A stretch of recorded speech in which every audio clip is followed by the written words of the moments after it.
Maraming reporter ang nagkakagulo sa paghabol kay Wayne, ang CEO ng isang kumpanyang kilala sa paggawa ng dekalidad na damit, sapatos at bag.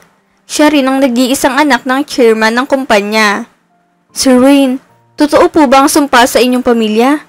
Kaya po ba hanggang ngayon ay wala pa rin kayong asawa dahil malas daw po ang pamilya niyo sa mga babae?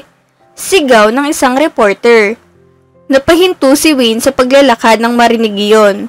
Matagal nang kumakalat ang balita tungkol sa sumpa ng kanilang pamilya, na sino mang panganay na lalaki na magpakasal ay mamatayan ng asawa.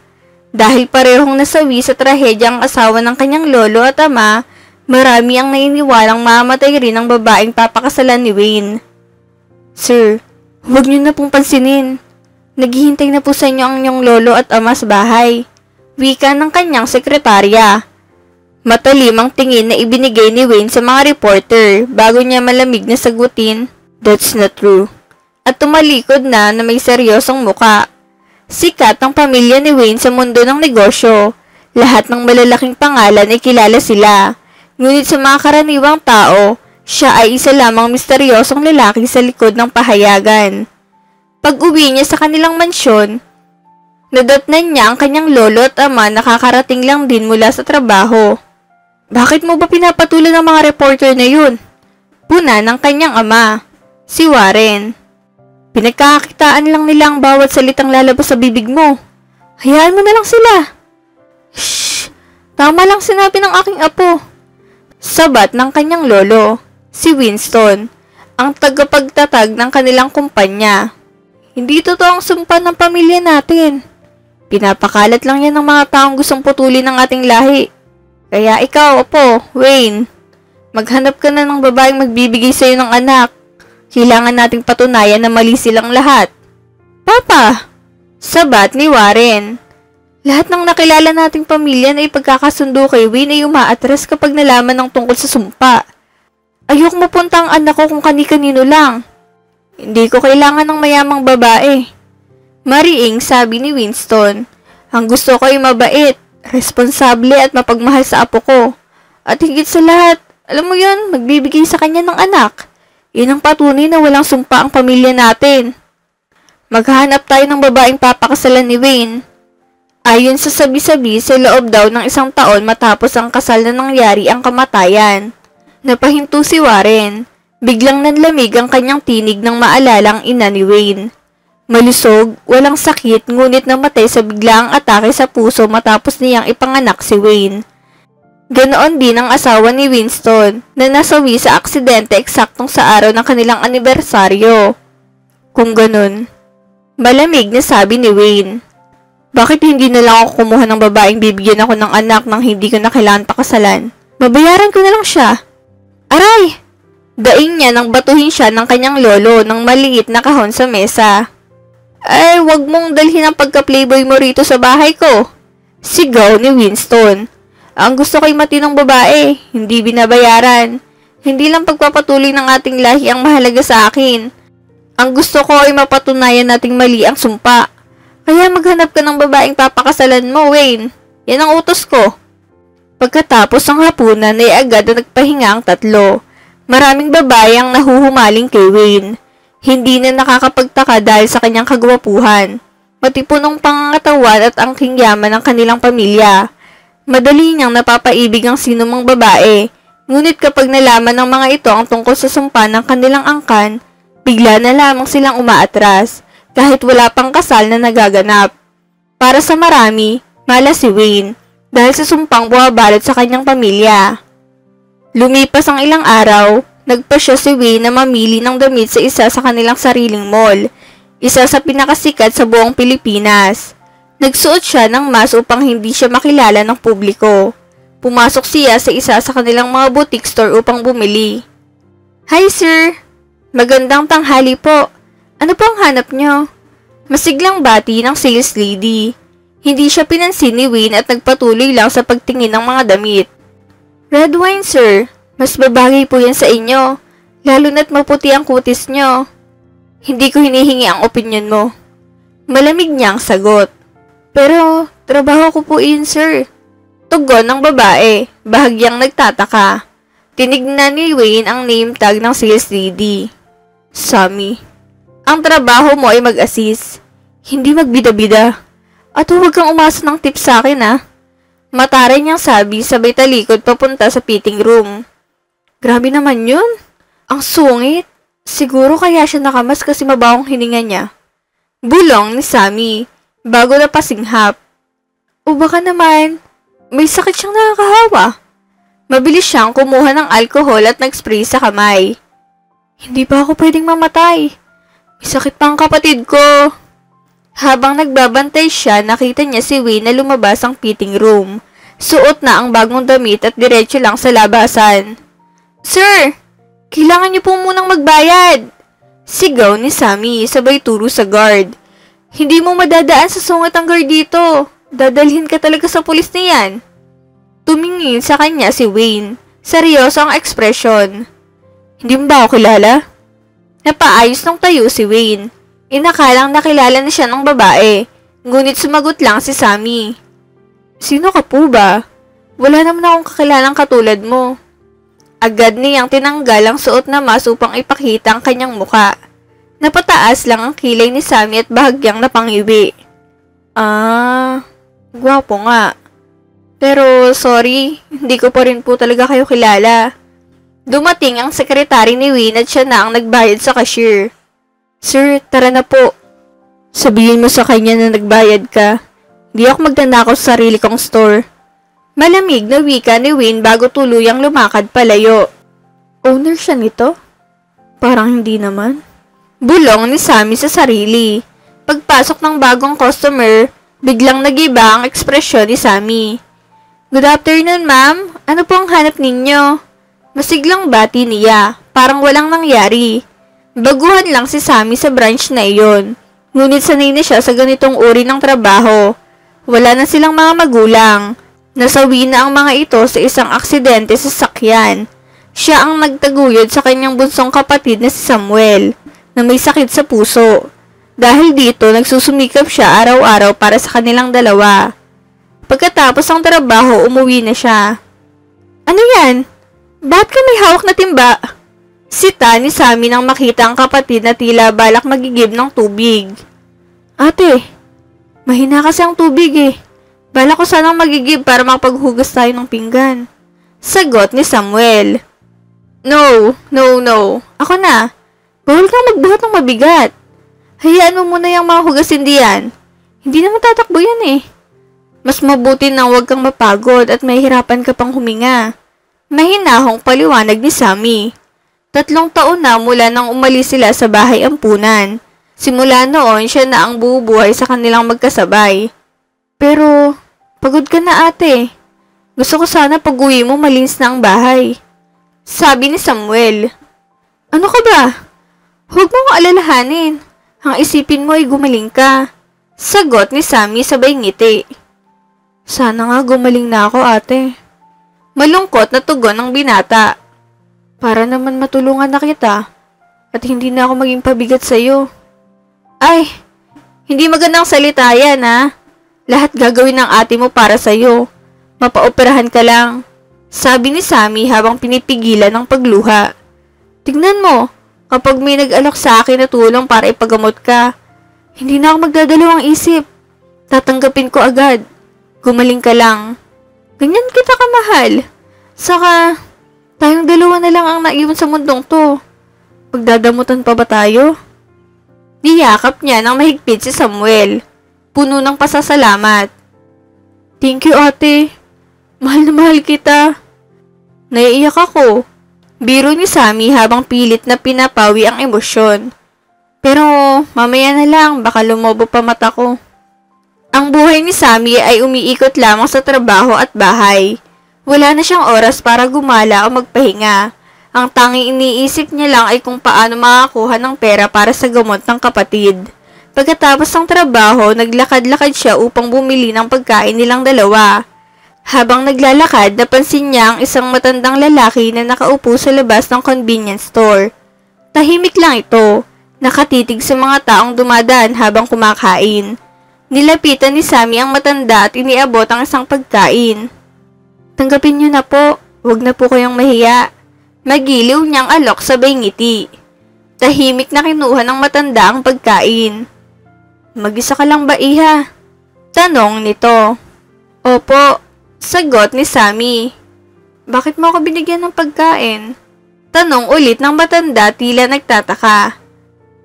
Nakita ko po kayong nakatingin sa mga kumakain Naranasan na po namin yan dati. Yung gutom na titignan mo na lang ang iba. May hinahon niyang saad.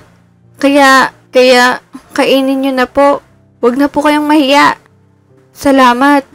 Sagot ng matanda. Ikaw, hindi mo kinakain yung sayo. Ito po. Para po ito sa kapatid ko. Naubos na rin po yung pera ko Pero may pagkain naman ako sa bahay. Naubos lang kasi sa gamot niya. Paliwanag ni Sammy. Anong sakit ng kapatid mo? Usisa ng matanda. Sa puso po, kailangan siyang maoperahan kaya doble kayod ako. Wala na po kaming magulang. Nasa taas na po sila. Sagot ni Sammy. Pero, lolo, kailangan ko na pong umuwi Baka hinahanap na ako ng kapatid ko. Biro niya sabay paalam. Pagkaalis ng dalaga, agad lumapit ang bodyguard ni Winston at inabot ang pagkain na binigay ni Sammy. Baka po may lason yan.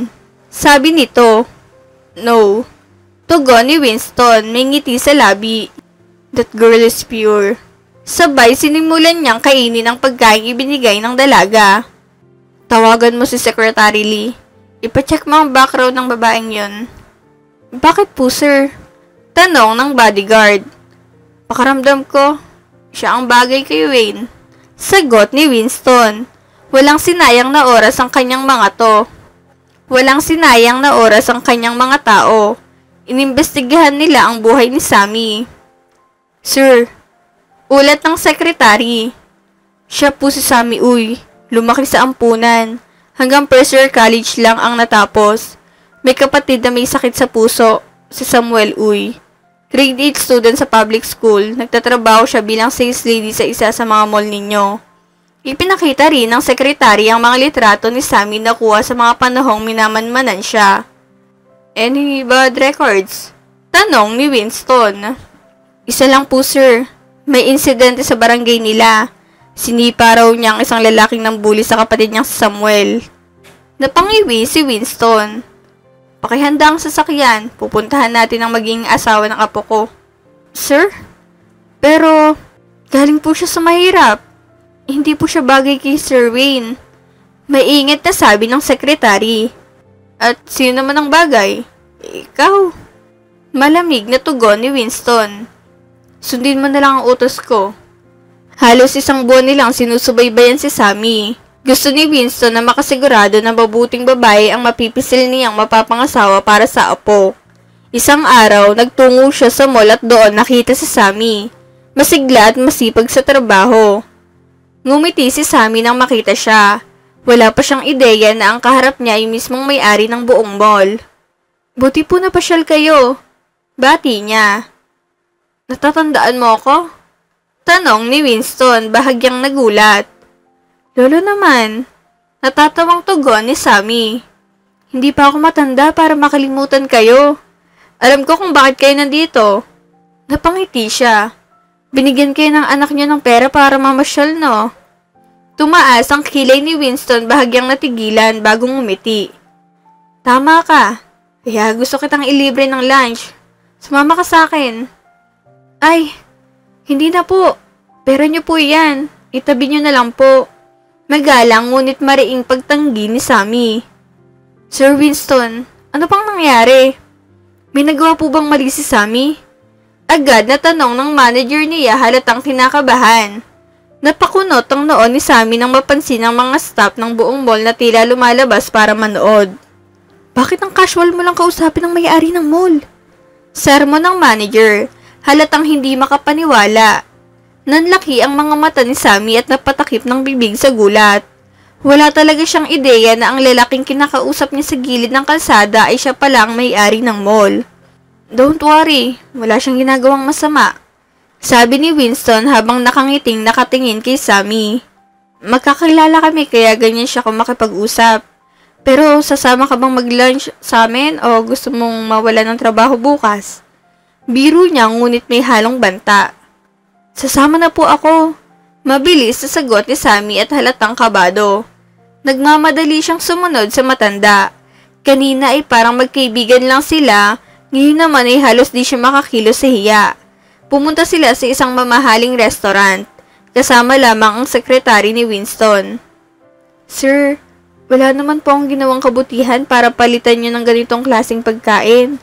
Hindi niyo na po kailangan gumastos. Nahihiyang sabi ni Sammy. Orderin mo lahat ng gusto mo. Akong bahala sa'yo. Sagot ni Winston, walang bakas sa pagtutol. Wala nang nagawa si Sammy kundi sumunod. Alam niyang kapag tumanggi siya baka mawalan pa siya ng trabaho. Habang kumakain, tahimik lamang siya. Ang dating madaldal na si Sammy ay tila nalunok ang kanyang sariling dila nang malaman kung sino talaga ang kaharap niya. Habang abala sila sa pagkain, may inilapag na dokumento si Secretary Lee sa gilid ng plato ni Sammy. Ano po ito? Tanong ng dalaga. May halong kaba sa boses. Don't tell me. Ibibenta niyo po ako? Halos maiyak na sabi niya. No. Mahinahong sagot ni Winston. Just read the contract. Binuklat ni Sammy ang papel at agad na nanlaki ang mga mata. What the? Wedding? Kanino? Sa inyo po? Ay, hindi sa akin. Natatawang sagot ni Winston. Mahal na mahal ko ang asawa ko kahit wala na siya. Walang makakapalit sa kanya. Para ito sa apo ko. 1 taon lang. Pagkatapos nun ay pwede na kayong maghiwalay. Kapalit nun, gagastusan ko ang pagpapagamot ng kapatid mo at ang pag-aaral mo at bibigyan ka ng 10 milyon piso para sa 1 taon ng kasal. Pero sir, bakit po kailangan niyo pong ganyan? Pangit po bang apo niyo at walang nagkakagusto? Inosenteng tanong ni Sammy. Napangisi si Winston at ipinakita ang larawan ng apo niyang si Wayne. Halos malaglag ang panga ni Sammy nang makita ang napakagwapong binata. Tatanggapin mo ba? Sigurado na ang kinabukasan mo at ng kapatid mo. 1 taon lang. At wala kang gagawin kundi magpakaasawa sa kanya. Kung gusto mong magtrabaho, may posisyon ka agad sa kumpanya namin. Sabi ni Winston. Hindi nakasagot si Sammy. Nakakalula ang alok. Pwede po bang mag-isip muna? Mahina niyang tanong. Sure. Tugon ni Winston. Ilang minuto ang lumipas bago siya huminga ng malalim. Para sa buhay ng kapatid ko. Bulong niya sabay pirma sa kontrata. Napangiti si Winston. Thank you. Aniya bago sila nagpatuloy sa pagkain. Pag-uwi ni Sammy, agad niyang ikinuwento ang lahat sa kapatid. Ate, sigurado ka ba dyan?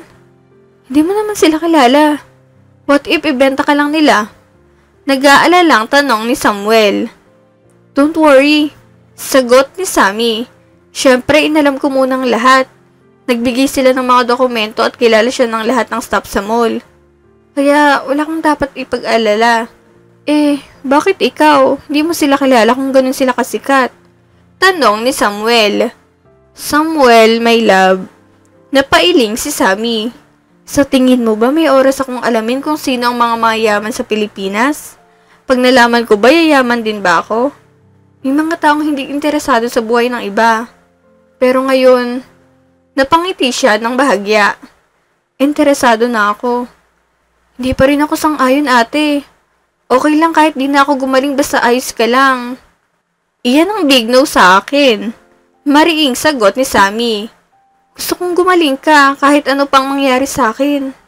Hindi man pumayag si Samuel, hindi rin niya napigilan ang desisyon ng kanyang ate. Mabilis ang mga pangyayari sa buhay ni Sammy. Nagulat na lang siya nang dumating ang ilang tauhan ng pamilya Parelta sa labas ng kanilang bahay. Inutos ni Sir Winston na lumipat na po kayo sa tirahan. Magalang na sabi ni Secretary Lee. Hindi pa man lubos na naipoproseso ng magkapatid ang lahat, ay natagpuan na lang nila ang kanilang mga sarili sa loob ng isang napakagandang bahay. Ito po ang pansamantalang bahay ninyo ni Samuel. Paliwanag ni Secretary Lee. Kami na rin po ang bahala sa pag-aasikaso ng bagong paaralan niya, pati na rin sa kanyang operasyon. Ang tanging nakapagpasaya kay Sammy ay ang balitang magagamot na si Samuel. Doon sila nanirahan ng ilang araw, hanggang sa muli siyang sunduin upang dalhin sa mismong tahanan ng mga Peralta. Ano po itong lugar? Tanong ni Sammy, halatang namamangha. Ang mansyon ng pamilya Peralta. Sagot ni Secretary Lee. Parang hindi makahinga si Sammy sa lawak at ganda ng lugar. Pumasok na po tayo. Naghihintay na sila sa loob. Wika ni Secretary Lee. Hindi pa rin makapaniwala si Sammy sa nakikita. Sa unang hakbang pa lamang niya sa loob, tila nanlumo siya sa karangyaan. Hindi niya napansin na nakalugay ang sintas ng kanyang sapatos. Nadapa siya at sa kamalas-malasan ay may nabasag siyang mamahaling vase. Oh my gosh! Mabilis na lumapit si Winston. Sorry po! Tarantang sabi ni Sammy, agad yumuko upang pulutin ang nabasag na piraso, ngunit pinigilan siya ni Winston. Hayaan mo na, ipalilinis ko na lang sa median. Halika na, mag-dinner na tayo. Mahinahong sabi ni Winston. Sir, babayaran ko na lang po yung nabasag ko. Nahihiyang tugon ni Sammy. Hayaan mo na yun. Hindi naman yun ganon kamahal. Ang mas mahalaga ay mapag-usapan natin ang kasal mo sa apo ko. Sagot ni Winston. Magkano ba yun? Tanong ni Sammy kay Secretary Lee. 300,000. Mahinang tugon ng sekretary. Napatakbo si Sammy pabalik. Gulat na gulat sa narinig.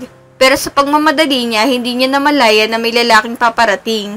Ang kaisa-isang apo ni Winston. Napang-abot sila at muli na naman siyang napalapit sa sahig. Buti na lang at mabilis siyang nasalo ng binata. Sandaling nagtama ang kanilang mga mata. Ramdam ni Sammy ang tibok ng puso niya sa sobrang lapit nila. Amoy na amoy niya ang preskong halimuyak ng lalaki. Hi! Napaigik siya nang bigla siyang bitawan ng binata. Mabuti na lang at malapit na siya sa sahig kaya hindi masyadong masakit ang bagsak. Wayne, bakit mo naman binitawan ng maging asawa mo? Sermon ni Winston. Di ko po gusto ang ugali niya.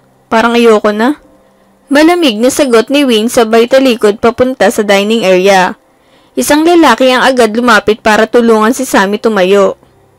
Hi, tama nga si Papa. Maganda ka pala sa personal. I'm Warren Peralta, ang nag-iisang anak ni Winston. Magalang na pagpapakilala ng lalaki.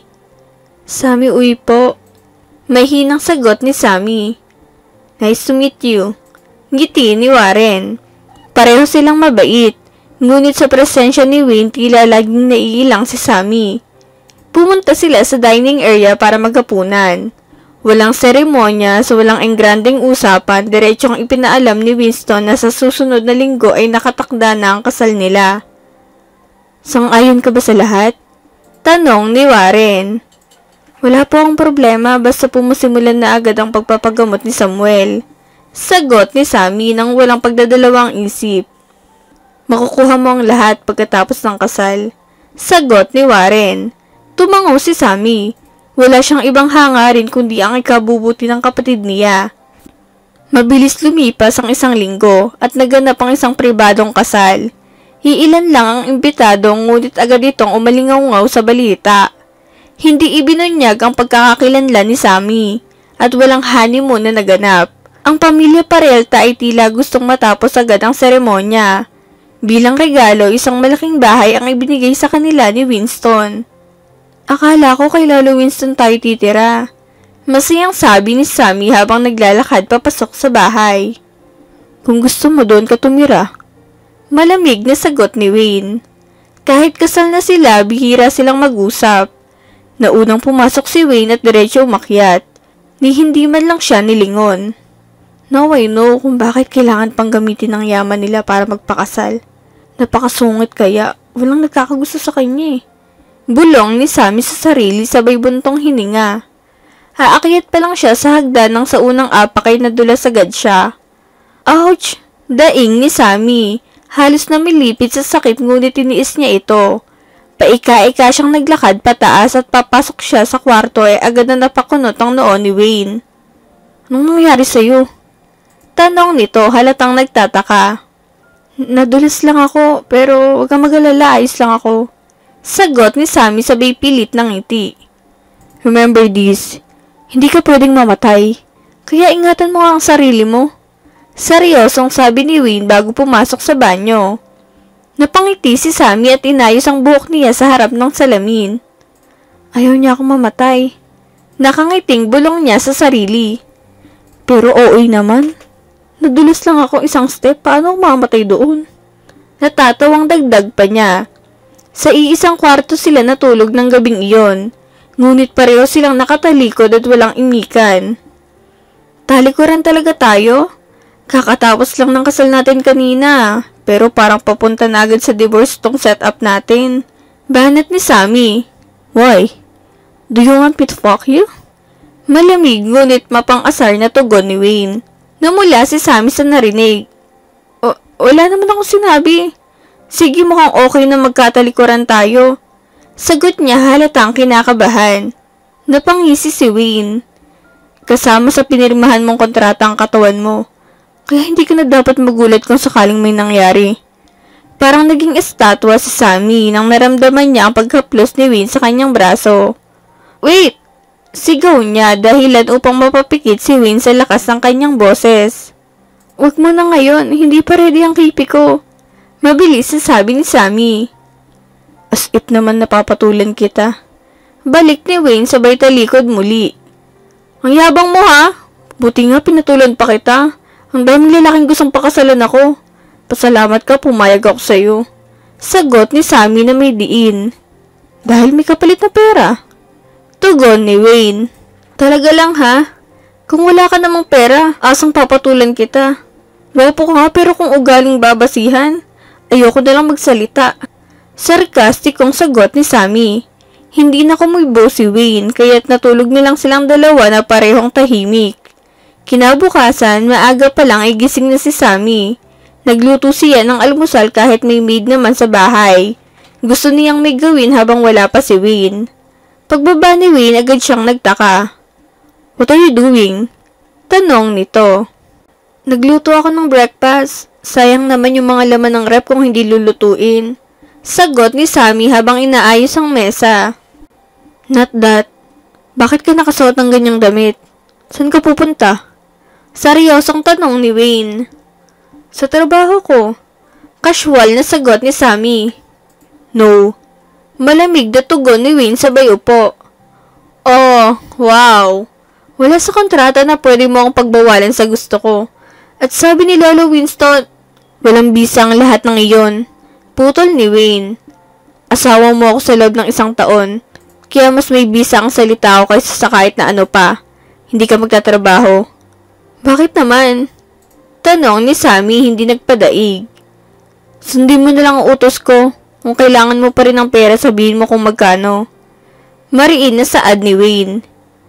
Hindi ka naman kailangan ng pera eh. Gusto ko lang magtrabaho. Sagot ni Sammy habang pinipigil ang inis.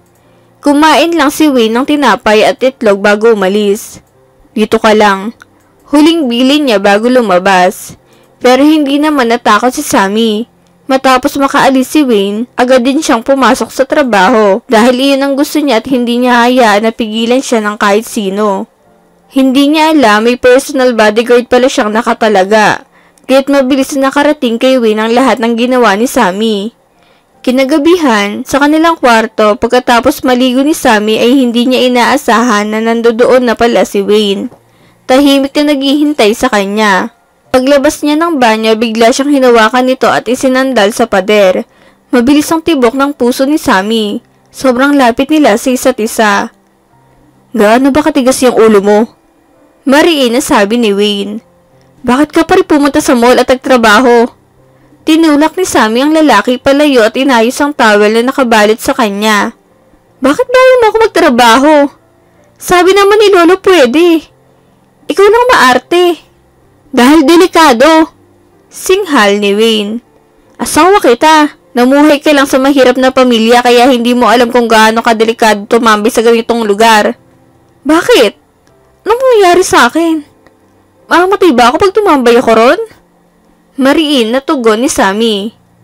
No, hindi ka mamamatay habang kasal ka sa akin.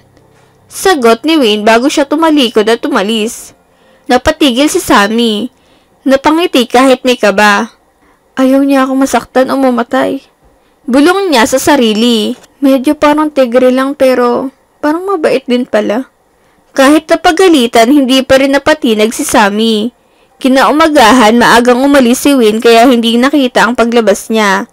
Pagdating niya sa mall, hinarang siya ng guard. Pasensya na po ma'am. Utos ng head namin hindi po kayo pwedeng pumasok. May hinahong sabi ng guard. Bakit? Tanong ni Sammy na nagtataka. Wala pong binigay na dahilan ma'am. Sagot nito. Napabuntong hininga na lang si Sammy. Alam niyang si Wayne ang may pakana. Mukhang tratong prinsesa palang makukuha ko. Anya sa sarili niya habang napapangiti. Sa halip na makipagtalo, pinuntahan niya ang kanyang kapatid. Nakita niyang maayos na maayos ito. May security, maid at nurse na kasama. Ayos ka lang ba dito? Tanong ni Sammy. Sobrang ayos ate. Parang akong don dito, ayaw nila akong pakilusin. Sagot ni Samuel, halatang masaya. Nagkwentuhan sila ng matagal hanggang sa hapon na ang umuwi si Sammy. Habang naglalakad, binibilang niya ang sukli sa pamasahe. Kulang ng 10! Wait! Sigaw niya sa tricycle driver. Pagbukas niya ng gate, muntik na siyang mabundol ng isang kotse. Buti na lang nakahinto agad ito. Bumaba ang driver, si Wayne, na halatang pigil ang galit. Nakauwi ka na pala. Bati ni Sammy na may pilit ng ngiti habang si Wayne ay halos umuusok na sa inis. Anong katangahan naman yan? Saan ka na naman ba pumunta ng ganitong oras? Sigaw ni Wayne. Kulang kasi sukli ko. Bala kong balikan. At teka, ikaw na nga ang muntik pa kabangga sa akin pero bakit ikaw ang galit? Driver ito. Mariing sagot ni Wayne. Paano kung nabangga kita? Hindi mo naisip yun? Natahimik si Sammy. May punto si Wayne. Tumalikod na lang ito at pumasok muli sa sasakyan para ipasok iyon. Nasa loob na ng bahay si Sammy. Oo nga, mali ko rin naman. Bulong niya, medyo nagigilty. Pagkatapos ng hapunan, hindi siya pinansin ni Wayne. Kinaumagahan, umalis na ito ng maaga. Nagpa siya si Sammy na manatili muna sa bahay. Tama to, sabi niya sa sarili niya. Konti na lang at baka tuluyan ang tumubang sungay ng lalaking yun. Kinagabihan, sakto ang pag-uwi ni Wayne nang matapos si Sammy magluto. Hi! Bati ni Sammy, masiglang nakangiti. Seryoso lang ang mukha ni Wayne. Nakasimangot ka na naman. Reklamo niya. Hindi ako lumabas ha. Sa bahay lang ako kahit na nabuburyo na ako. Baka kasi magkasungay at buntot ka na pag lumabas pa ako. Napahinto si Wayne. Handa sanang sumagot pero bago pa siya makapagsalita, hinawakan na siya ni Sammy at marahang pinaupo sa dining table. Huwag muna magsalita, sabi ni Sammy habang nakangiti. Pinagluto kita. Adobo yan. But not just any adobo. Adobo ko yan. Ayoko ng adobo. Malamig na tugon ni Wayne. Ay, hindi magandang ugali yan ha. Biro ni Sammy. Tikman mo muna. Pag natikman mo to, hahaba ang buhay mo. Well, dapat ikaw ang kumain niyan para humaba ang buhay mo. Balik ni Wayne. Medyo may halong inis. Tatayo na sana si Wayne pero agad siyang nagsalita si Sammy. Kung di ka kakain, naalis ako. Naglalakwatsa ako kahit saan. Marami naman akong pera. Napangiti si Sammy nang mapansin niyang nagsimulang kumain si Wayne. Sa unang subo pa lang nito, napatingin siya kay Sammy. Malasa, tama ang timpla pero gaya ng dati walang sinabi si Wayne. Bakit ayaw mong lumabas ako ng bahay? Tanong ni Sammy sa kalagitnaan ng pagkain. Hindi kita pinagbabawalan. May hinahong tugon ni Wayne. Pero kanasal ka sa akin, maraming taong mag-i-interest sa'yo. Malaki ang negosyo namin at kasama doon ang mga taong gusto kaming saktan. Natatakot lang ako na baka ikaw ang gamitin nila laban sa amin. Pero hindi mo naman ako mahal. Mahina niyang sabi. Tumingin si Wayne, seryoso at tapat. Pero asawa kita. Hindi ako ganong klaseng tao na pabayaan ka. Lahat ng mangyayari sa'yo, konektado pa rin sa amin. Sana maintindihan mo kung saan ako nanggagaling. Simula ng gabing yon, unting-unting naiintindihan ni Sammy ang dahilan kung bakit ganon kahigpit si Wayne. Naging mas maayos ang lahat. Hindi na siya basta lumalabas ng bahay. At kapag kailangan man, lagi niyang ipinapaalam kay Wayne. Make sure may kasama ka at huwag kang gagabihin ng uwi. Paalala ni Wayne sa telepono. Noted, sagot ni Sammy na nakangiti. Balak niyang puntahan ang kapatid niyang nakatakdang operahan sa susunod na linggo. Matapang siyang humarap sa security na ayaw siyang payagan. See? Close na kami ng boss mo. Nagpaalam na ako ng 1 linggo pa, kaya huwag kang kabahan. Sabi niya nang nakataas ang noo. Okay po ma'am. Sagot ng guard sabay galang. Agad silang bumiyahe papunta sa bahay ng kapatid niya para tulungan nito magayos ng mga gamit. Kaya mo yan. Sabi ni Sammy, hinahaplos ang balikat ni Samuel. Hindi ka ba talaga sasama sa akin ate? Tanong ng kapatid halatang malungkot. Alam mo naman na hindi ako pwede basta umalis dito. Delikado. Paliwanag ni Sammy. Baka may kumuha sa akin at gamitin yun para manghingi ng pera sa mga parelta. Okay lang naman sa akin, pero ayoko silang abalahin pa. Ang laki ng tulong nila para mapagumot ka. Naiintindihan ko ate. Sagot ni Samuel pilit nang umingiti. Magpagaling ka ha, para mabuhay ka na ng normal. Sabi ni Sammy pinipigilang maiyak. Paglipas ng 1 linggo, dumating na ang araw ng operasyon ni Samuel sa Maynila. Ilang oras ang layo mula sa kanila. Hindi mapakali si Sammy, halatang kinakabahan. Hindi pwedeng wala ako sa tabi ng kapatid ko. Sabi niya sa sarili, halos nagpapanik. Tinawagan niya agad si Wayne, pero hindi ito sumasagot. Pahatid ako sa office ni Wayne. Utos niya sa isa sa mga tauhan. Pasensya na ma'am, pero hanggang walang utos si sir, hindi po... Ma'am! Hindi na nito natapos ang sasabihin dahil biglang tumakbo si Sammy palabas. Alam niyang bawal pero hindi na siya mapigilan. Hindi niya kayang maghintay. Hindi siya naabutan ng security. Sanay si Sammy sa ganitong takbuhan. Likas na laking kalye. Saktong may dumaang tricycle kaya agad siyang sumakay. Wala siyang pakialam kung hinahabol siya. Ang mahalaga, makausap niya si Wayne. Pagdating sa building, nagmamadali siyang pumasok ngunit hinarang siya ng guard. Gusto kong makausap si Wayne. Hingal niyang sabi. Naabutan niya ang mga tauhan ni Wayne at inakala nilang ibabalik siya sa bahay. Let her. Utos ng isang tauhan. Asawa siya ng president. Dahil doon, agad siyang pinapasok. Tumakbo siya ng diretso sa opisina ni Wayne at hindi na kumatok. Pagbukas ng pinto, tumigil siya. Nandoon si Wayne, kasama ang isang babae. What are you doing here? Gulat na tanong ni Wayne. Bare unprofessional and cheap. Galit na saad ng babae. Halatang naiinsulto sa presensya ni Sammy. Isang matalim na tingin ang binigay ni Sammy sa kanya. Sino ka ba? At ang taas ang tingin mo sa sarili mo ha? Matapang na balik ni Sammy. Sammy, enough. Pigil ni Wayne. Malamig ang boses. Anong kailangan mo? Pwede ba tayong mag-usap ng dalawa lang? Tanong ni Sammy pilit pinapakalma ang sarili. Hinawakan ni Wayne ang kamay niya, marahang hinila palabas ng opisina. Wait, Wayne! Pigil ng babae, halatang naguguluhan. Importante itong pinag-uusapan natin. Ilang minuto lang. Tugon ni Wayne sa katuluyang inilabas si Sammy at dinala sa kabilang silid kung saan silang dalawa lang. Pagkapasok nila, agad nagsalita si Wayne. Anong kailangan mo? Gusto kong makita kapatid ko. Diretsong sagot ni Sammy. Huwag kang mag-alala. No, I can't. Naputol ni Sammy, halos nabasag ang boses. Payagan mong puntahan siya. Gusto kong ako yung mag-alaga sa kanya. Tatawagan ko yung ospital para alamin. Wayne! Humagulgol na si Sammy. Hindi ko kailangan na tawagan mo sila. Ang kailangan ko, payagan mo ko. Mababaliw na ako dito, oh. Tahimik lang si Wayne na sandali. Sa kadahan-dahang kinuha ang telepono. Ihatid niyo si Sammy sa ospital. Siguraduhin ligtas siya. Utos dito sa tauhan. Thank you. Naiiyak na pasasalamat ni Sammy. Inabot ni Wayne ang kanyang panyo. Make sure nothing happens to you. Mahinahon niyang sabi. Promise. Sagot ni Sammy habang tinatanggap ang panyo. Ilang sandali pa, dumating na ang mga tauhan ni Wayne para ihatid siya. Pagdating sa ospital, ongoing pa ang operasyon ni Samuel. Inabot na ng gabi bago ito matapos. At nang lumabas ang doktor, may ngiti sa labi si Sammy.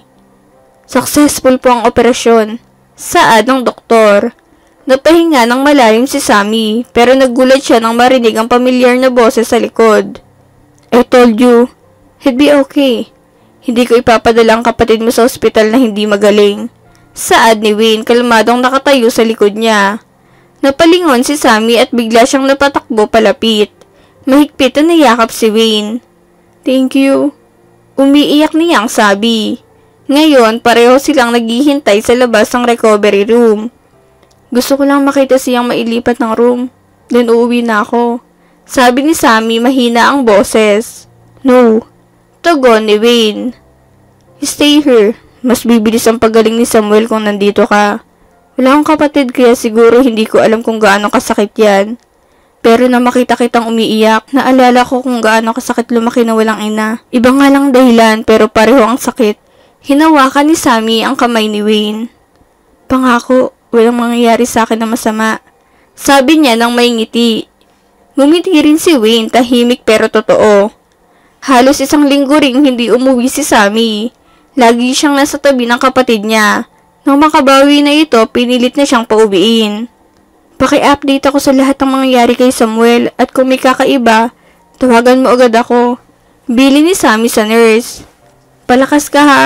Huling paalala niya bago umalis. Masaya ang puso ni Sammy. Naging maayos na ang lahat. At dahil sobrang busy ni Wayne, naisipan niyang sorpresahin ito. Maaga siyang nagluto ng lunch at dumiretso sa opisina ng asawa. Hi! Masaya niyang bati pagpasok. Pero agad nawala ang ngiti niya nang makita muli ang babaeng intrimitida. Bakit nandito ka? Agad na tanong ng babae, taas kilay. Malamang may kailangan na naman yan. Bulong ng babae, mahina pero sapat para marinig ni Sammy. Napairap lang si Sammy, pinilit pa rin ng umiti. Dinalhan kita ng lunch. Masiglang sabi niya sabay abot ng lunchbox kay Wayne. Ikaw na lang ang kumain niyan, maglalunch kami ng sabay, saka lagi naman kami sabay. Pakikover ang bibig mo, hindi ko gustong marinig ang boses mo. Nirita ako, sino ka ba? Inis na saad ni Sammy. My name is Hera de Guzman and you are? Paki mo. Mataray na sagot ni Sammy. Napahagik-gik ang sekretary ni Wayne sa narinig. Dahilan para mas lumalim ang titig ni Hera. Enough, tumigil na kayo. Awat ni Wayne halatang naiinis na rin. Wayne, let's go. Kumain na tayo. Aya ni Hera sabay hawak sa braso ng lalaki. Humarang agad si Sammy. Sasama ako. No, ayoko makasabay ang kagaya mong hindi naman magtatagal. Balik ni Hera. Hera, enough. Mariing sabi ni Wayne. Ngumiti lang ng mapanukso si Hera. Oops, wala pala siyang idea sa pinasok niya. Good luck na lang. Madiin itong saad. Isa pang salita mo, sa ospital ka tatagal. Malamig na banta ni Sammy.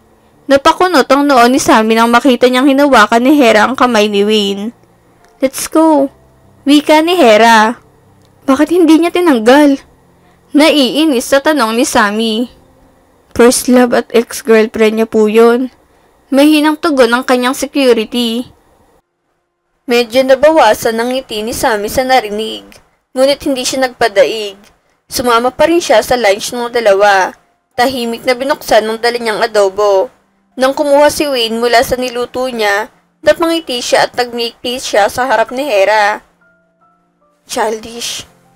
Mahinang bulong ni Hera, ngunit narinig pa rin ni Sammy. Natapos ang lunch na puno ng tensyon, ngunit walang sumabog na gulo. Pag-uwi ni Sammy sa bahay, halatang pikon na pikon nito. Akala siguro niya ikinaganda niya yun.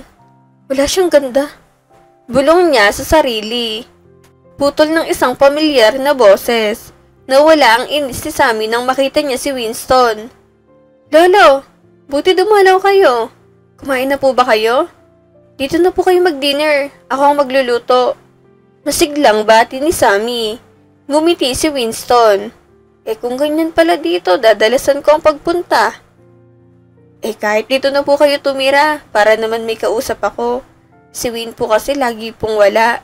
Siguro nilalandi na naman ni Hera kaya mas gusto sa office. Sumbong ni Sammy. Namiss ko tuloy uminom. Tamang-tama ang kwento mo. Mas masarap yan pag may alak sa harapan. Saad ni Winston. Umiinom ka ba? Lolo, wag mo akong tanungin kung inuman lang ang usapan. Chicken lang yan. Sisiw ang alak sa akin. Pagmamalaki ni Sammy.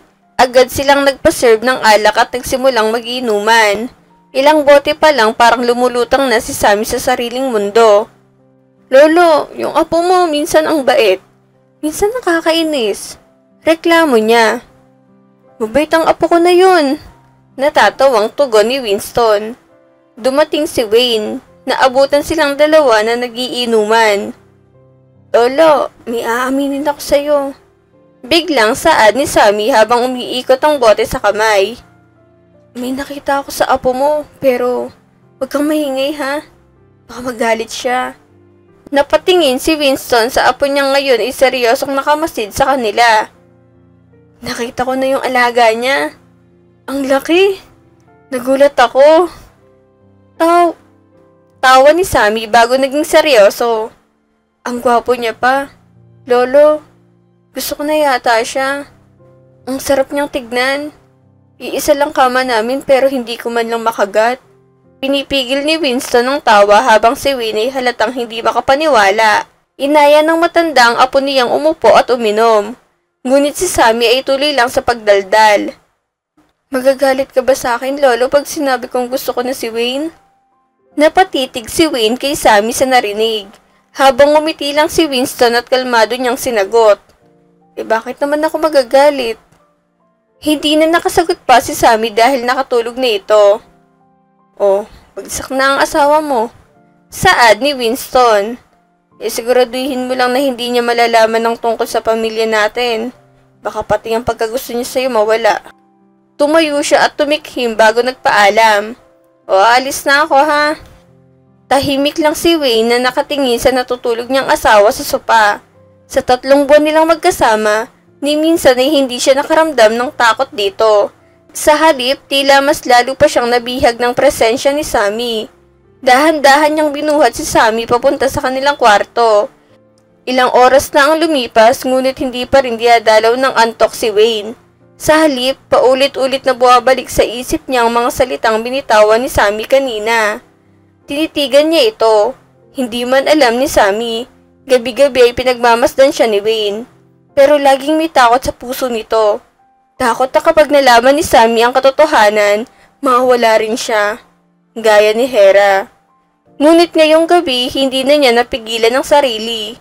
Nilapit niya ang mukha kay Sammy. Isang halik lang sana pero nagulat siya nang dumilat ito. Madilim man ang paligid, sapat na ang liwanag ng buwan para magtagpo ang kanilang mga mata. Isang halik din ang ibinalik ni Sammy. Ganti ko lang. Mahina nitong tugon. Akala ni Wayne ay doon na matatapos ang lahat. Ngunit hindi. Muli niyang hinalikan si Sammy. Hindi na yun basta halik, ngunit isang sumpang tila ayaw na nilang maalis sa kanilang mga labi. Kinaumagahan, nagising si Sammy na walang saplot. Katabi ang lalaking pinakasalan niya. Nanlaki ang mga mata nito, hindi alam kung ano ang uunahin. Ang takot o ang hiya. Okay ka lang ba? Tanong ni Wayne mahinahon ng tinig. Yes. Kinakabahang sagot ni Sammy. Did you regret it? Seryosong tanong ni Wayne. No. Alam ko naman nakasama yun sa pinirmahan kong kontrata. Sagot ni Sammy pilit pinapakalma ang sarili. So, dahil lang sa kontrata? Malamig na sagot ni Wayne. Tumayo ito tila nasaktan sa narinig. Tama lang yan. Huwag kang magkakagusto sa akin. Gusto na kita. Diretso namang tugon ni Sammy. Umiling si Wayne. Mali ang ginawa natin kagabi. May hinang sabi niya bago pumasok sa banyo. Napapikit siya habang nakasandal sa pinto. No, please. Bulong niya sa sarili. Mawawala lang siya. Simula noon, pilit niyang nilalayo ang sarili. Ilang linggo niyang hindi pinansin si Sammy. Kumain ka na ng dinner. Malumanay na aya ni Sammy habang abala si Wayne sa laptop. Kumain na ako sa office kanina. Ikaw na lang. Sagot nito nang hindi man lang tumingin. Ilang linggo mo na ako hindi pinapansin simula nang may nangyari sa atin Sigaw ni Sammy sabay hampas ng unan kay Wayne. Parang ikaw pang may sama ng loob. Ikaw ang may kasalanan. Stop, Sammy. Pigil ni Wayne. Gusto mo ba o hindi? Singhal ni Sammy. Tumingin si Wayne sa kanya. Malalim, seryoso. Gusto ko, pero hindi ka pwedeng gustuhin ako. At hindi rin kita pwedeng gustuhin. Bakit? Kalmadong tanong ni Sammy pero halata ang sakit sa tono. Basta, hindi mo na kailangang malaman. Malamig niyang tugon. Binalibag ni Sammy ang unan sa kanya. Kung hindi lang talaga kita gusto, ginawa na kitang unan. Giit niya. Lumalim ang gabi at hindi pa rin umaakyat si Sammy. Buwaba si Wayne at nadatnan nitong natutulog sa sopa. Baka sa mukha ang pag-iyak. Napahinga siya ng malalim bago marahang bumulong. 6 na buwan na lang ang buhay mo. Binuhat niya si Sammy at muling dinala sa kanilang kwarto. Simula noon, kahit magkasama pa rin sila, ramdam ni Sammy ang lamig ng pagitan sa kanila. Kahit sa mga dinner kasama ang mga kaibigan ng Peralta, nananatiling tahimik siya. Akala niya nagsisisi si Wayne sa nangyari sa kanila. Nakakalimang buwan na rin silang magkasama. 5 buwan na lang? Parang may paglalamayan na. Malakas na saad ni Hera na para bang nananadya. Biglang tumahimik ang lahat, maliban kay Sammy na walang kaalam-alam. Tumigil ka. Madiin na sabi ni Winston, halatang galit. Napataas ang kilay ni Sammy. Lolo, bakit parang galit po kayo? Ngumisi sa Hera. Hindi niya ba alam? Pagkalipas ng 1 taon tapos na ang buhay niya. Dahil sa sumpa. Hindi ko alam kung anong gusto mong mangyari. Singhal ni Wayne. Pinag-usapan na natin to, diba? Yap, ikakasal ka sa akin pagkatapos mawala ng asawa mo. Tugon ni Hera, may halong pang-aasar at ngiti sa labi. Ayaw niya ba ng pagkain? Usap kayo ng usap, hindi ko mauubos to. Siguro take out ko na lang Ani ni Sammy walang kamuang-muang sa bigat ng usapan. After mong kumain, uwi na tayo. Malamig na saad ni Wayne. Mag-isa akong pumunta dito. Mag-isa rin akong uuwi. Mataray na sagot ni Sammy. Napangisi si Hera. May alam ka bang sumpa? Tanong nito, puno ng pag-uuyam. Napahinto sa pagkain si Sammy, tapos ay napailing. Hindi ko lang pinansin pero sa lahat ng tao dito parang yung ugali mo lang ang may sumpa. Akala ko sa drama lang may ganitong eksena. Pero aba, may totoo palang papansin na walang hiya kahit harap-harapan. Madiing saad ni Sammy. Napatawa si Winston. Lalo siyang humanga sa tapang at tikas ni Sammy. Hahayaan kita. Tugon ni Hera. Nakataas ang kilay. Dahil kapag nalaman mo ang sumpa, siguradong iiwan mo rin yung asawa mo. Word mo. Sagot ni Sammy bago tumayo at umalis. Pag-alis nila kasama nila ang Peralta. Ngunit si Winston ang piniling samahan ni Sammy, hindi si Wayne. Mga OA lang ang naniniwala sa sumpa. Ani ni Sammy habang nakatingin sa labas ng bintana. Toy iyon. Seryosong sagot ni Winston. Lolo, hindi totoo yun. Mariing tugon ni Sammy. Tahimik lang si Wayne hanggang sa makauwi sila. Ngunit hindi siya mapakali. Pagpasok ni Sammy sa kwarto habang nag-aayos, bigla siyang nakatanggap ng mensahe mula sa di kilalang numero. The Curse of Family Peralta. Agad niya itong binasa at habang lumalalim ang binabasa niya, unti-unting kumunot ang noo niya. What are you doing? Tanong ni Wayne bigla sa likuran niya. What? Balik ni Sammy. Agad kinuha ni Wayne ang cellphone at binura ang nabasa niya. Ramdam niya ang kaba, baka ito na ang oras na iiwan siya ni Sammy. Ngunit bigla na lang tumawa si Sammy. Grabe naman to. Kabobohan? Sumpa? Diyos ko, natatawa ako. That's true. Mahinang sabi ni Wayne. Mas lalo pang tumawa si Sammy. Halos mapaupo sa kama sa kakatawa. Alam mo yun, presidente ka ng pinakamalaking kumpanya tapos naniniwala ka sa ganyan? Nakakatawa ka. Ngunit seryoso ang mukha ni Wayne. Lahat ng nabasa mo totoo. At ikaw ang susunod doon. Namatay ang lolo ko matapos ang unang anibersaryo ng kasal nila. Si mama naman, namatay pagkatapos niya akong ipanganak. First wedding din nila ni Papa. Saad ni Sammy, pilit pinipigilan ng tawa. Kahit anong seryoso ng mukha mo, Wayne. Malabo pa sa ilog plastic na maniwala ako. At ako pa, mamamatay after ng wedding anniversary. Masamang damo ata ako. Hindi ka ba nagtaka? Tanong ni Wayne, matalimang tingin. Bakit kailangan kong magbayad ng malaking halaga para lang magpakasal ka sa akin? Dahil alam ng lahat ang sumpa. Tinakpa ni Sammy ang bibig nito. Hindi totoo ang sumpa. Kung mamamatay ka, mamamatay ka. Kaya tigilan mo na yung kababalaghan. Hindi ka naniniwala? May hinang tanong ni Wayne.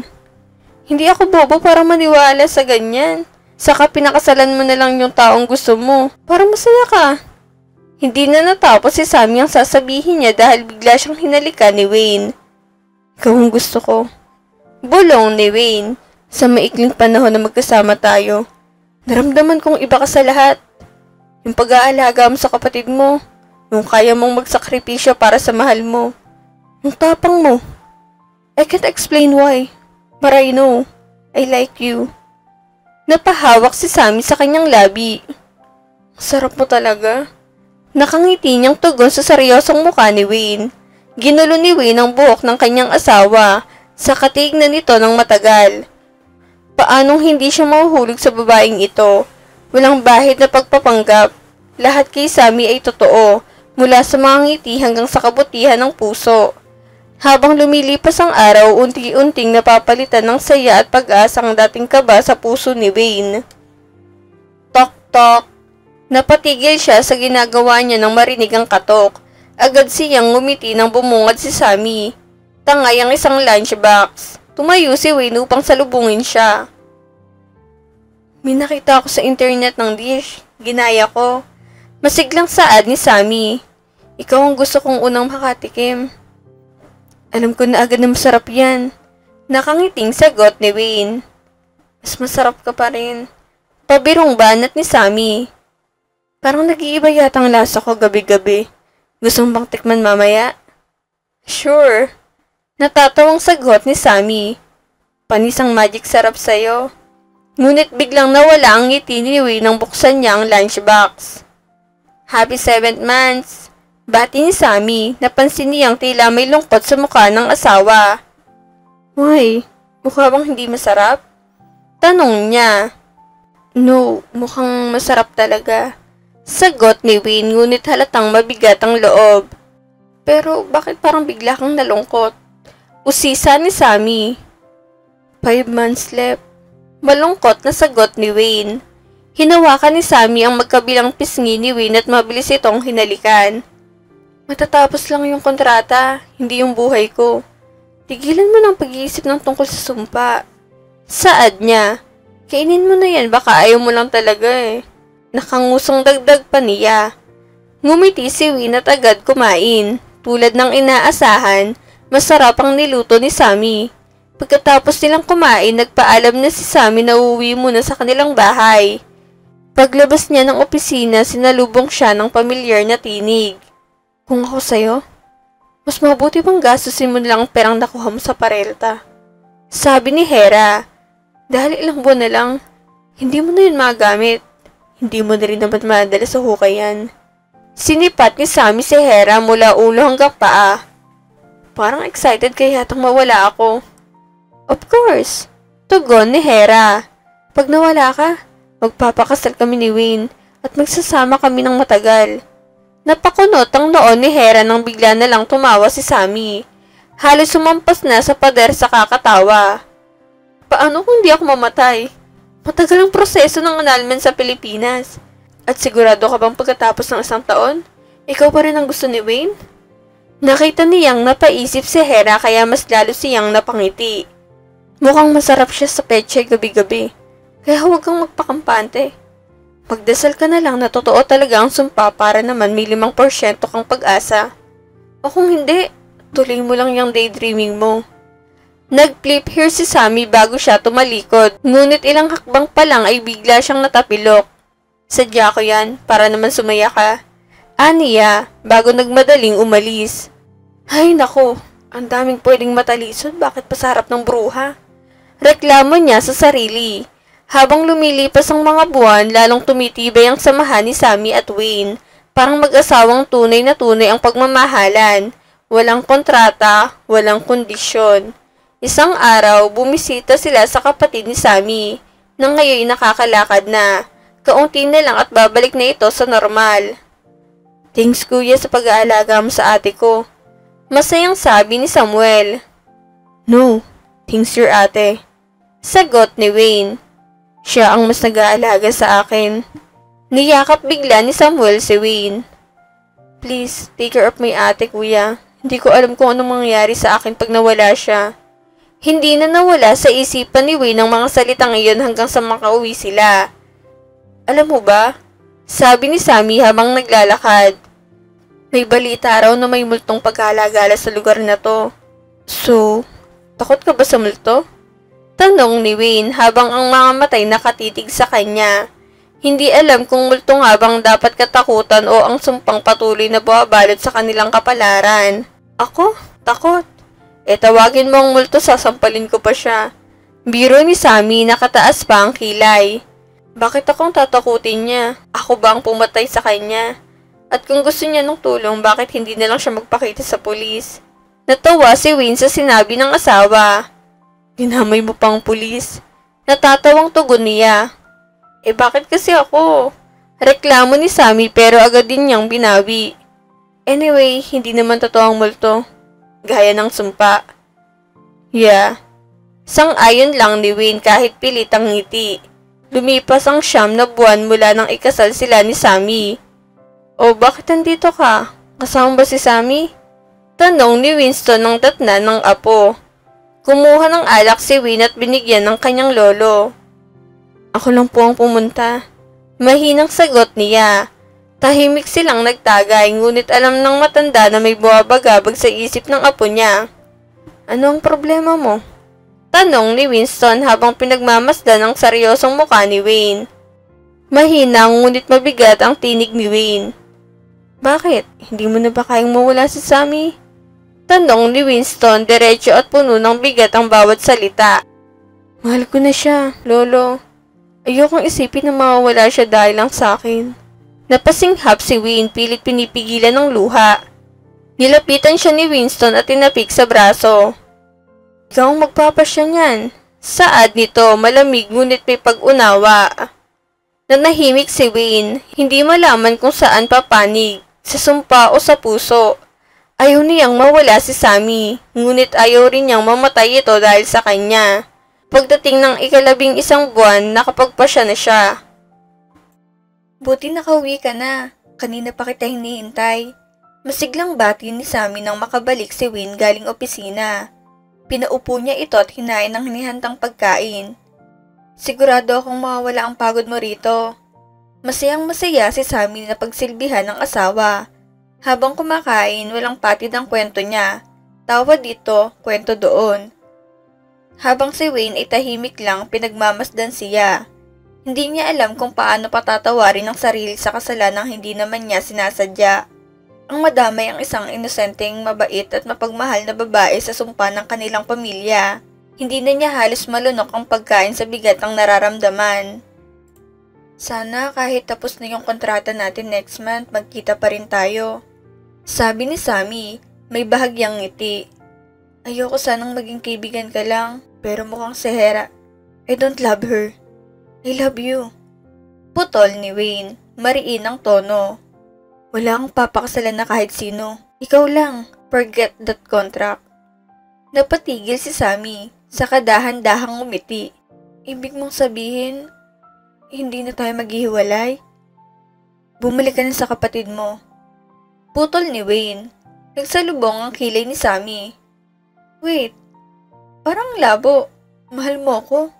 Kalimutan ng contract pero pinapuwi mo ko. Ayokong mamatay ka. Sagot niya halos pabulong. Biglang tumawa si Sammy, pilit na tinatanggal ang bigat sa pagitan nila. Ah, dahil sa sumpa? Wayne, hindi totoo yun. 2024 na.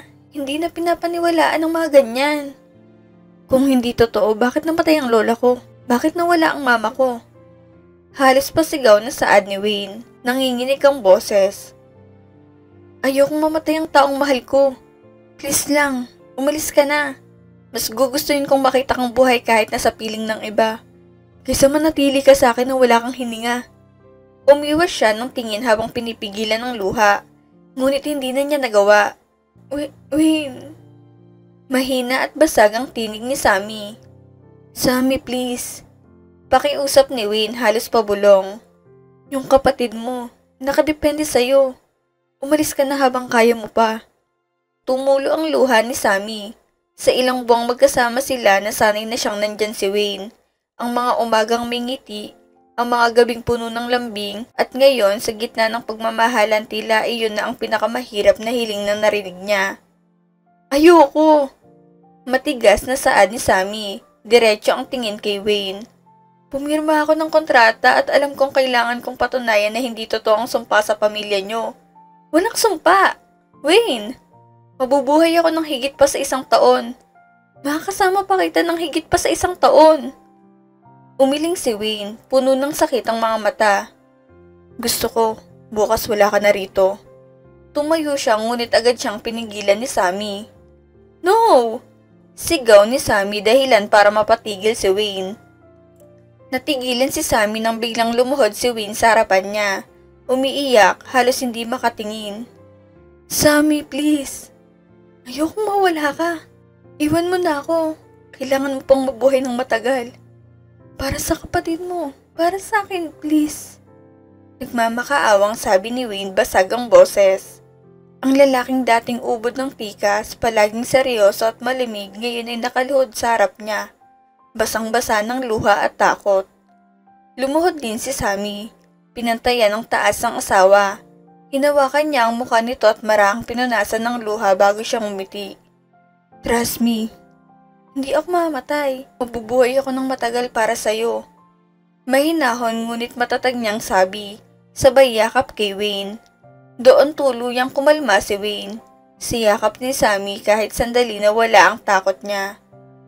Gagawin ko ang lahat para protektahan ka. Sagot ni Wayne habang mahigpit siyang niyayakap pabalik.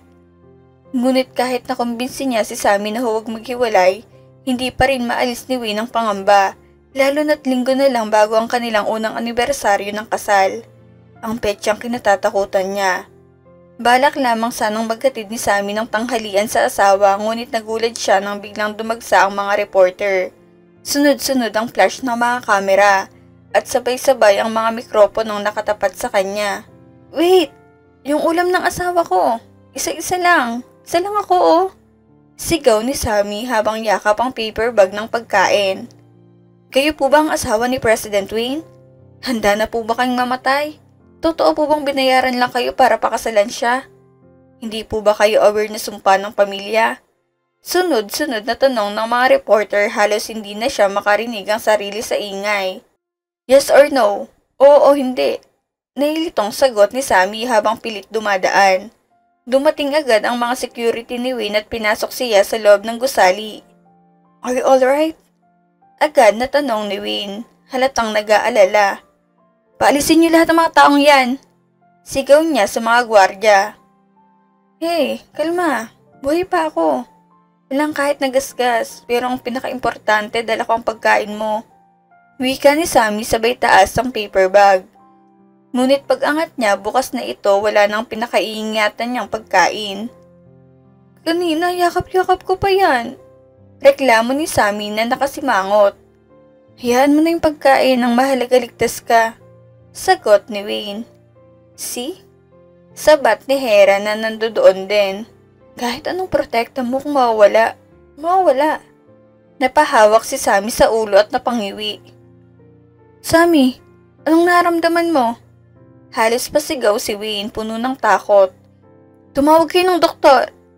Umayos ng tayo si Sammy sa kamarahang umiti at itinaas ang gitnang daliri kay Hera. Don't worry aking mahal. Biro niya kay Wayne. Ayos lang ako. Nakita ko lang kasi na mauuna pa siya kaysa sa akin. Napasinghap si Wayne habang halos maputla si Hera. Umalis na sila Sammy at nagtuloy sa opisina. Bakit mo naman sinabi yun? Bakit mo naman sinabi yun? Tanong ni Wayne bahagyang natatawa sa inis. Bad girl charm. Nakangiti si Sammy. Ang pagiging masamang damo, senyalis ng mahabang buhay. Ayaw pa ako ni Lord makasama oh. Napailing si Wayne. Ikaw lang babaeng ganyan ka-positive. Masaya lang ako sa'yo. Sagot ni Sammy. At ilang beses ko bang sasabihin, hindi ako naniniwala sa sumpa na yan. Alam mo, kung anong iniisip mo, minsan yun din ang mangyayari Kaya ikalma natin ang utak natin. Habang naglalakad sila papasok sa opisina, biglang natalisod si Sammy. Imbes na dumaing, natawa pa siya dahil sobrang nag-aalala si Wayne kahit maliit lang ang sugat. Lapitin lang talaga ako ng ganito. Natatawa niyang paliwanag, pero buhay pa rin naman ako At dumating na ang araw na kinatatakutan ni Wayne. Ang kanilang unang wedding anniversary. Pagdilat ng mata ni Sammy, mukha agad ni Wayne ang bumungad sa kanya. Buhay pa ako. Nakangiti niyang sabi bago bumangon. Ngunit napakunot ang noo niya nang mapansin ang labas. Puno ng mga tauhan nila tila may inihahanda sa labas ng bahay. Anong meron? Takang tanong ni Sammy. Hindi ba pangako ko sa'yo na poprotektahan kita? Sagot ni Wayne. Alam ko naman pero parang lalaban na tayo sa giyera sa dami ng tauhan mo sa labas. Natatawang sabi ni Sammy. This is nothing, basta ayos ka lang. Tugon ni Wayne na may halong pag-aalala. Ayos lang ako, don't worry. Sagot ni Sammy sabay ngiti. Halos buong araw ay nakabantay lang si Wayne sa kanya. Ni isang segundo ay hindi nito inaalis ang paningin sa asawa. Look Wayne, malakas pa ako. Hindi ako mamamatay gaya ng pinangako ko sa'yo. Masiglang saad ni Sammy. Dumating ang gabi at ilang oras na lang ay matatapos na ang araw ng kanilang first wedding anniversary. Magkatabi silang nakatingin sa orasan hanggang sa tuluyang mag-alas 12 na. Hindi totoo ang sumpa. Bulong ni Sammy bago halikan ang asawa. Hinalikan naman siya pabalik ni Wayne at sa gabing iyon nagkasabay silang ipinagdiwang ang kanilang unang taon bilang mag-asawa. Kinabukasan, buhay na humarap si Sammy sa pamilya Peralta. Hindi ako multo. Masiglang sabi ni Sammy. Salamat sa iyo sa paglinis ng pangalan ng pamilya natin. Masayang tugon ni Winston. No, salamat po sa inyo dahil nakasama ko po ang taong mahal ko at napagumot ko po ang kapatid ko. Sagot ni Sammy na may ngiti sa labi. Kailangan nating magdiwang. Pumunta tayo sa isang resort para sa paglaya natin sa sumpa. Masiglang wika ni Warren. Hindi na nga sila nagpatumpik-tumpik pa tumuling nga sa resort. Naging masaya ang lahat. May tawanan, inuman at kasiyahan. Mag-CR lang ako. Paalam ni Sammy sa kanyang asawa. Sasama na ako. Malapit lang yung CR. Isang sigaw ko lang maririnig mo na ako. Sagot ni Sammy. Hindi na nagpumilit si Wayne at hinayaan na ang kanyang asawa. Kalmado si Sammy habang nasa loob ng CR. Pero napakunot ang noo niya nang mapansin ang sapatos ng panglalaki sa isa sa mga cubicle. Napasigaw siya nang biglang lumabas ang isang lalaking may hawak na kutsilyo. Ngayon ka mamamatay. Sigaw ng lalaking nakaitim. Nakaiwas si Sammy ngunit nataplisan ng braso. Nagmadali siyang tumakbo palabas. Subalit biglang sumara ang pinto ng CR. Doon siya napasigaw at humingi ng tulong. Sammy! Sigaw ni Wayne habang papalapit. Anong nangyari sa'yo? May gustong pumatay sa akin. Umiiyak na sumbong ni Sammy. Agad na rumisponde ang mga tauhan nila at nahuli ang lalaki sa loob. Secretary Lee? Iyon lamang ang nasambit ni Sammy bago siya mawalan ng malay. Pagmulat ng kanyang mga mata, asawa niya agad ang nakita. Nasaan si Secretary Lee? Mahina niyang tanong. Shh! Huwag mong intindihin yon. Hawak na siya ng pulisya. Ayos ka lang ba? Anong naramdaman mo? Tanong ni Wayne na puno ng pag-aalala.